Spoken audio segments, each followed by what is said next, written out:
Joy, your new book is all about Trump's impact on America. Do you think we'll be able to recover from his presidency once he finally leaves office? I keep saying he never will.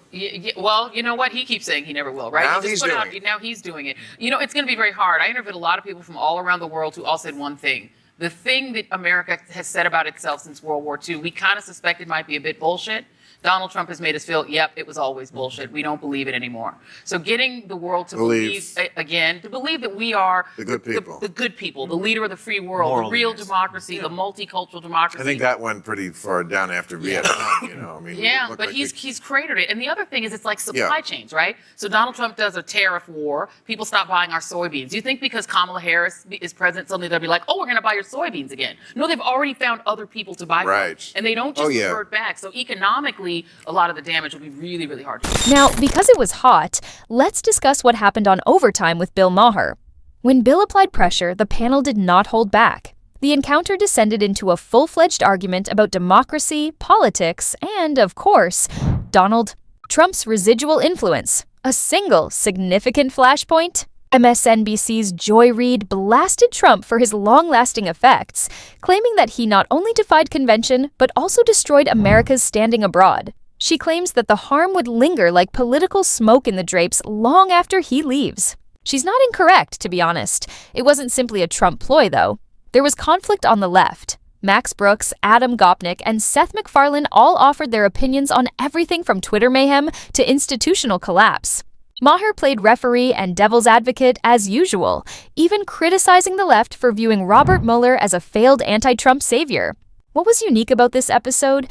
It demonstrated the true polarization of society, not only between the left and the right, but also inside the progressive sphere. No one can agree on how to fix the system, but everyone believes that Trump broke it. In summary, Real Time continues to be one of the few venues for unscripted, unedited discussion. It's never dull, whether you're cringing or cheering. Hey, Seth, what are your thoughts on Twitter's new policy that it will label the tweets of national figures that break the platform's rules? That's a really fucking hard question. That's you know, that's tweets of that will break. What are the rules? Again, this falls into the category of, you know, if I was running Twitter, I would not know. I would curl up into a fetal position and hide in a corner. It's the hardest question in the world to ask because it's you want absolute freedom of speech, but at the same time, Twitter's impact and the impact of Facebook and the impact of social media is undeniably potent. So there is some regulatory responsibility to prevent the dissemination of bullshit information. But how do you go down that road? It's the only advice I can give is to the people up top is just use your brain, you know, case by case. I don't know how to. I would say to most of the normal people out there, you have to stand up to Twitter. Yeah. That's what has to happen. That's what liberals are not doing. They do it privately. The problem is that's easier said than done because you have the press that latches on to it for the sake of clickbait. I don't know. We got to stick together. A better educated public wouldn't be as susceptible to it. I mean, they've tried this all over the world. Russia has, and it's been more potent here. And I think we also need to be responsible to push back on a personal level. I mean, I had a friend once who posted an article on Facebook that said the Russians are feeding people in Aleppo. Why aren't we doing that? Well, I clicked on the link, went to another link, went to another link, which went to Bashar al-Assad's website. And I had to call her out and say, you do realize you are forwarding the article of a dictator. She didn't know. She said, oh my God, no idea. Yeah. So if we smell bullshit, we need to be community leaders as well as big and public. Raw, unfiltered conversations are what Overtime with Bill Maher is known for, and in this episode, the focus was on social media and free speech. The key argument is whether Twitter should allow all voices to be heard in a public square, or if it should control what people, particularly influential ones, say. Twitter's practice of flagging posts from political figures that violate the platform was at the heart of the controversy. How to preserve free speech without allowing false information to take over is the quintessential Silicon Valley conundrum. If I ran Twitter, I wouldn't know what to do either, MacFarlane said, acknowledging that he didn't know the solution. And to be honest, that resonated. The majority of us share the same sentiment. We want a free internet free from conspiracy and disorder. The panel then took the matter worldwide. Twitter is not only controlled in nations like China and Iran, but it is also blocked when it provokes opposition. Online free expression is a privilege, not a given. This serves as a reminder.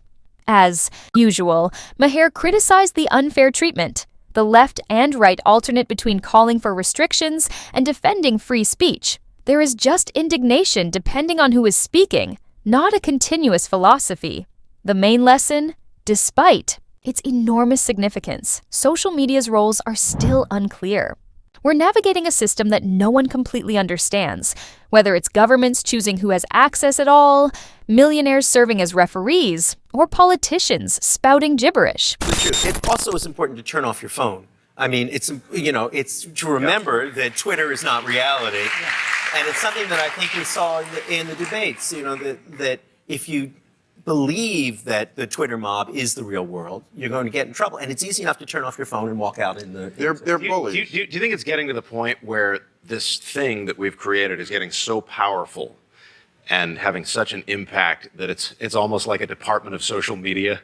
Yes. To be created in the U.S. Yes. Well, but then what would they do? And who would staff it and what They'd be on fucking Twitter all day. That's right. Yeah. The only thing I'd say about that, Seth, is that when you think about it, Twitter only works in a context where you have the institutions that allow free speech to be propagated. Yeah, I'm not advocating. I'm just asking. You saw, remember in Iran at the time of the so-called Green Revolution, Twitter was alive and sparkling, and they shut it down. And Harry will do the same thing in Hong Kong And and China in is China, doing much the same thing. So, given those choices, Twitter is properly protected by liberal institutions. That's more important than the fact that bad information does get out, and we have to then correct with good information. That's the way systems should work. And I can tell you the companies don't accept any responsibility. Yeah. I was at a conference in D.C. for the Atlantic Council, and they were asking about national security on social media.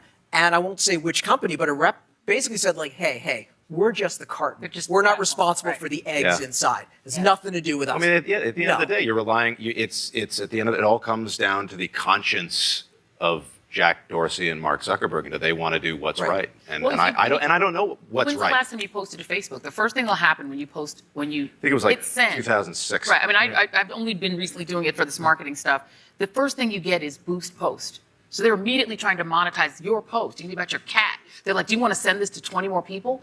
$30, you can do it. I mean, they are trying to make money based on how many people use it, even if the people aren't real people. They don't care if they're humans. They don't care if it's a, troll farm in, Dubrovsk. They don't care. They just want the money. And so the problem is saying they're just a platform. They're not. No. They're also monetizing us. We're not the customer. We're the product.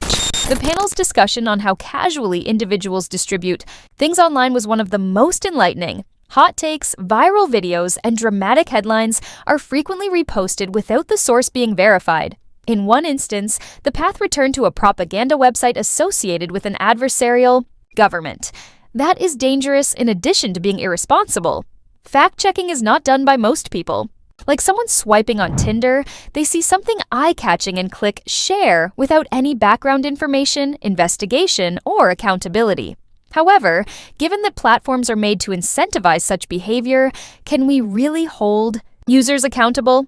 Social media is more concerned with keeping you reading than it is with whether anything is factual or not. Anger generates clicks, and clicks translate into revenue. Misinformation so flourishes. Yes, there is a need to hold tech companies responsible. However, we have a part to play as well. We must check sources, challenge what we see, and consider before sharing if we wish to create a society that is more intelligent and knowledgeable. It's powerful that the internet gave everyone a voice. However, authority also carries responsibility. We're giving the algorithm control over reality if we're not careful. That's the breakdown. Please hit subscribe, leave a comment, and like the video if you enjoy this type of thought-provoking information. To ensure you don't miss any posts, turn on notifications. And tell me, is it up to us, or should social media do more to combat misinformation? Let's continue the discussion. See you at the following one.